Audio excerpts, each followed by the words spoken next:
Now, oil foundries get closed for a lot of reasons, like when there are more than 3 foundries, but there's an old swing bridge leading to Bay Cliff, Texas has been closed for a bloody good reason.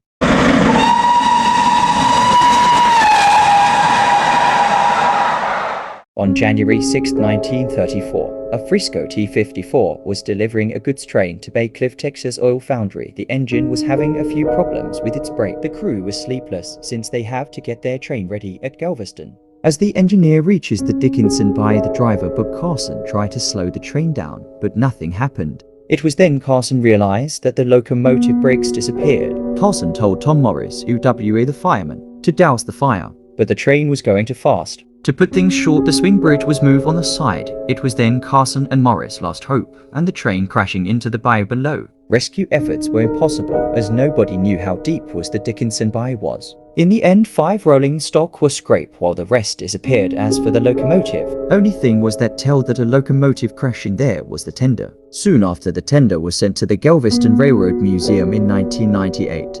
For a while, the bridge resumes to normal. It wasn't until 1956 when paranormal things starting to happen. A woman named Laura Rogers was driving on the highway next to it when her car broke down.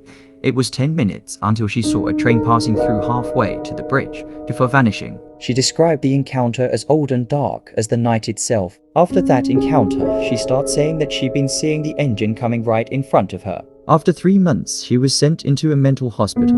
In 1978, a prisoner bus driver named Brandon Bosnian was driving home after a long day of work and saw a train described as the locomotive that looked like the locomotive that crashed years ago with no sound coming out. In 1983, a fisherman named Gregory Jacobson was fishing in the area and never returned home. By the next year, Gregory was found with an axe wound on his stomach which was gashing out. In 2003, Hunter and a family member of the firemen of the T-56 named Frederick Morris was hunting near the bayou and saw a figure of a man standing on the swamp. He knew about his great-grandfather and spoke to him saying, "Father, leave in peace, a story nothing left here for you." The only response from Tom was smiling while vanishing into the air. He soon ran home to his mother, who told her the incident. In 2015, the oil plant closed after bankrupt occurred, and the rail repairer sits on a switch where the old railroad OC stood. After that, there was nothing else happened. So when you're driving a train, make sure your brakes are on, as it will mean your life.